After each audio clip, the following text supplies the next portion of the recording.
Carrie-Anne Moss will play Jedi Master Indara in Star Wars, The Acolyte, and the new show could rival the most successful franchise she's ever been part of.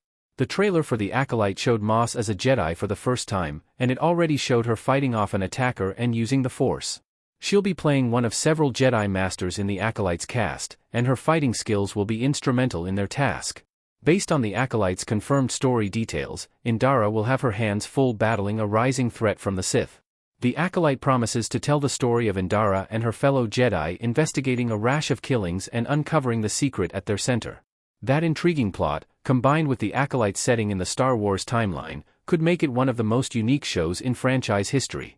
The Acolyte seems primed for success, and it also provides a chance for Moss to find a new major franchise to be a part of. Her last franchise was a legendary and groundbreaking series of movies, but if any franchise could rival its success, it would be Star Wars. The Acolyte gives Carrie-Anne Moss her true replacement for The Matrix. Moss' biggest franchise to date has been The Matrix, where she played Trinity in all 4 movies. That role made her a star in the science fiction genre, but hasn't been able to replicate its success in over 20 years since the original's release. Playing a Jedi in The Acolyte could turn Star Wars into Moss' biggest franchise since The Matrix. Star Wars is a hugely popular franchise, and Jedi are among the most well-known characters in the whole series, which could let Moss become a new face of the already established franchise and join in its success. Moss has been able to find successful roles beyond The Matrix, but none of them come close to the massive success of that franchise, which made over $1.79 billion. She's mostly taken roles in standalone movies that didn't spawn a franchise, such as Memento, and various TV shows like Humans. The closest Moss came to replicating her Matrix role was her time in Netflix's Marvel Universe, where she played Jerry Hogarth in Jessica Jones and several other shows. Moss' time with Marvel was nowhere near as successful as The Matrix, though, leaving The Acolyte as her best chance at joining a major franchise. What we know about Carrie-Anne Moss Jedi Master. Carrie-Anne Moss as the Jedi Master Indara from The Acolyte looking out from under her hood image via Disney+. Moss' role in and importance to The Acolyte is still mysterious, as her character, Jedi Master Indara, has very few confirmed details. The Acolyte's character details describe Indara as a Jedi Master of great physical and mental skill, though the extent of her powers remains hidden.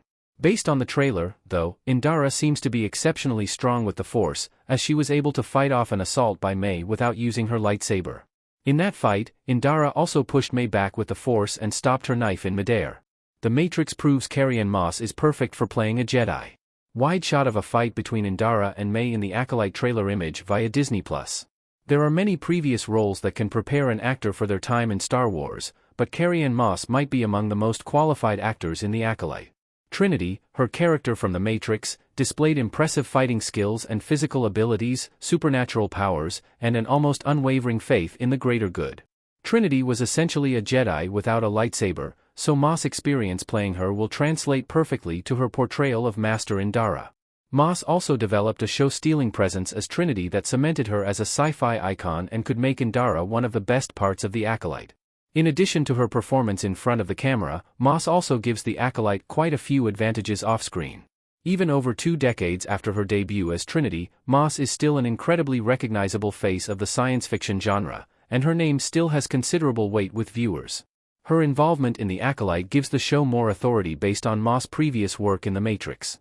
Having Moss in a leading role adds to The Acolyte's already considerable star power and signals to many viewers that the show will be good, which should help draw in a wider audience.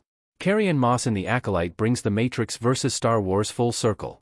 Both The Matrix and Star Wars are some of the most popular sci-fi franchises of all time, but at one point they were competing for the top spot in the genre.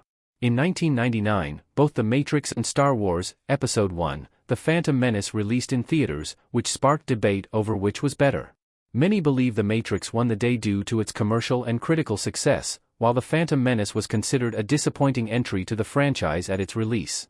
The Matrix also introduced amazing new concepts and took the genre in a completely novel direction.